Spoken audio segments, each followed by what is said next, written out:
Vous êtes le directeur exécutif des achats pour le groupe Lidl. On entend cette guerre des prix qui est revenue. Qu'est-ce que vous dites à Jérôme Gondouin qui nous explique que cette grande incertitude sur ses revenus?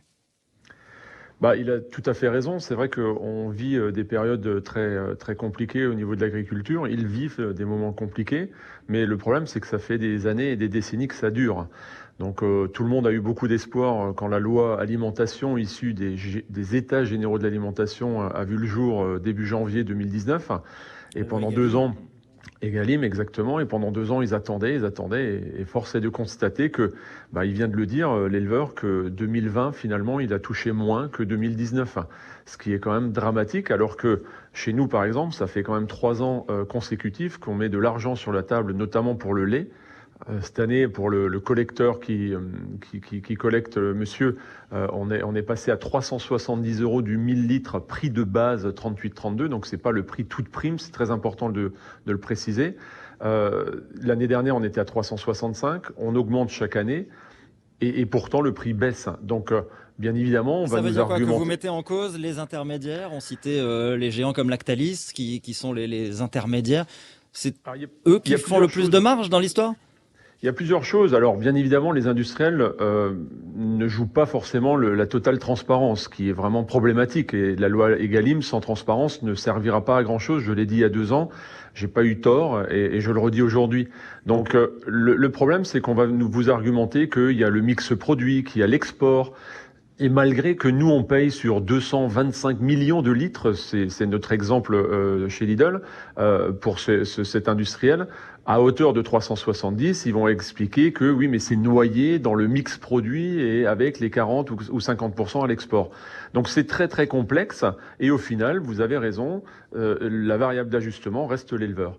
Donc Egalim, après il y a un Michel deuxième Guiraud, vous problème. prenez la défense, on vous entend, vous prenez la défense des éleveurs et vous faites valoir que vous êtes un bon élève parce que vous avez justement mis de l'argent et augmenté les prix ces dernières années. Est-ce que vous êtes prêt, vous, à faire la transparence totale sur les marges? Est-ce qu'il faut faire ça? Est-ce qu'il faut aller vers une transparence totale des marges à tous les Oui, échelons?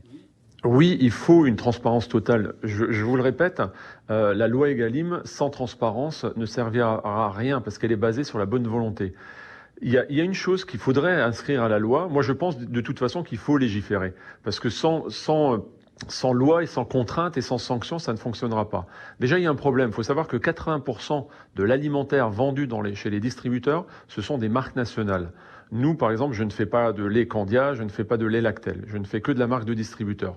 La négociation des marques nationales, les 80% dont je vous parle, est très complexe et est gérée et est régie par une loi qui s'appelle la loi de modernisation de l'économie. Elle est antinomique avec la loi Egalim. Donc les deux ne peuvent pas fonctionner. Donc soit il faut dépoussiérer d'urgence la loi de modernisation de l'économie, soit il faut les rassembler pour en faire une grande et belle loi qui enfin demande de la transparence et rémunère correctement les éleveurs. Parce que Jérôme Gondouin, je voudrais que Jérôme Gondouin puisse également rebondir.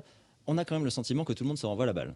C'est exactement ce que j'allais dire. Oui, effectivement, on nous dit, le transformateur nous dit, moi, je peux pas vous payer parce que la grande distribution ne veut pas jouer le jeu. La grande distribution dit, si, nous, on est prêt à jouer le jeu, c'est le transformateur qui veut pas vous rémunérer. Et en fait, on est toujours là, quoi. C'est toujours le même problème. Thibaut Dupont, vous êtes donc maraîcher bio. On le disait, vous vendez à la ferme, vous vendez en direct à des supermarchés Biocoop. Vous avez fait le choix de ne pas vendre à travers les circuits de la grande distribution. Pour quelle raison? Déjà parce que nous on est dans un modèle où on a une production qui est beaucoup plus petite et qu'on peut vendre en direct, ce qui n'est pas le cas je pense, je sais pas si on peut comparer, mais quand on a le choix, non, on vend en direct pour plusieurs raisons. Il y a la raison financière, il y a la raison aussi de connaître les gens qui viennent acheter les produits, et ça crée un lien qui est vraiment formidable, quoi. Nous on connaît les gens qui mangent tous nos légumes ouais, Il y a une demande du consommateur aussi vers ce type de modèle. c'est ce que j'allais dire. Le problème des prix en grande surface, etc., c'est aussi les consommateurs, quoi. Les gens veulent, quand on regarde les statistiques, veulent des produits bio et sont contre les pesticides à 90%, mais ils achètent pas tous des produits sans pesticides. Donc après, les gens qui veulent sortir des pesticides sont obligés de produire avec pour produire des produits à prix bas pour les grandes surfaces. Et la clé, elle vient aussi des consommateurs, quoi.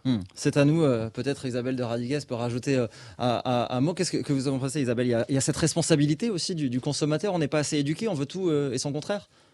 Oui, je crois. Je crois que le consommateur veut vraiment être très exigeant, mais n'est peut-être pas prêt à mettre le prix. J'entends souvent des gens dire on n'a pas les moyens, j'ai pas les moyens. On a fait tout un pataquès quand le blé a augmenté de combien de centimes, je ne sais plus. Oh, le pain va augmenter, ça va être affreux. Enfin, quand vous voyez les files d'attente pour un nouvel iPhone ou juste des trucs comme ça, là on y va, là on a tous les moyens. Non, non, non, l'alimentaire c'est la première chose. Et c'est parfois quelques centimes de plus. On n'est pas sur des grandes différences de prix. Et puis déjà, ne pas gaspiller déjà. Ouais. Ça, on fait de grosses économies si on ne gaspillait pas. Michel Biérot, les agriculteurs ont tendance à essayer de vendre en direct. Les consommateurs se dirigent aussi vers ça. Et en supermarché, on comprend que vous essayez de sauver les prix les plus bas possibles. Mais ça semble un peu l'équation impossible que les agriculteurs soient mieux rémunérés en bout de chaîne. Alors, je ne suis pas d'accord avec ce propos parce que vendre pas cher, c'est vrai que le consommateur a été malmené, en tout cas son pouvoir d'achat avec la crise. Donc c'est vrai que Madame le disait, ils sont pas forcément prêts à mettre beaucoup d'argent pour acheter mieux ou pour en tout cas mieux rémunérer le monde agricole. Mais on parle de quelques centimes. On parle de quelques centimes. Sur le lait, par exemple, c'est 4 € pour une famille sur toute l'année. 4 € et l'éleveur sera content. Donc on parle de rien du tout. Donc je ne suis pas d'accord, on peut concilier les deux. Je pense que vendre pas cher ne veut pas dire acheter pas cher. Si l'industriel rogne un tout petit peu sur sa marge et que le distributeur en fait autant, l'éleveur sera correctement rémunéré. Et la solution pour moi... Les clients sont prêts à payer un peu plus cher ? Mais on parle de 2 centimes, on parle de rien du tout. La solution, c'est les tripartites. Les tripartites, il faut asseoir les éleveurs autour de la table. Il faut que les éleveurs mettent sur la table leurs coûts de production et qu'ils soient pris en compte. C'est ce qu'on fait. Alors, certes, c'est aujourd'hui que 20-25% du lait qui est chez nous en tripartite. Ça veut dire que l'éleveur dit, moi, en dessous de 37 centimes, prix de base, je ne peux pas vivre.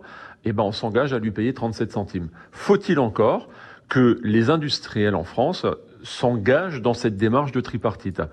J'ai un exemple dans le nord de la France où j'ai dû aller faire cette tripartite avec un industriel belge parce que personne ne souhaitait le faire en France.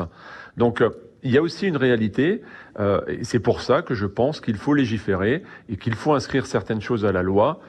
Pourquoi pas peut-être ces contrats tripartites où il y a une totale transparence et confiance. Et mettre autour de la table les producteurs et les éleveurs pour qu'ils puissent faire valoir leur coût de production. Et Jérôme Gondouin nous disait qu'ils avaient augmenté alors même que ces prix de rémunération avaient baissé. Merci à tous. Merci Michel Biérot d'avoir été en direct et d'avoir accepté d'échanger avec nos agriculteurs.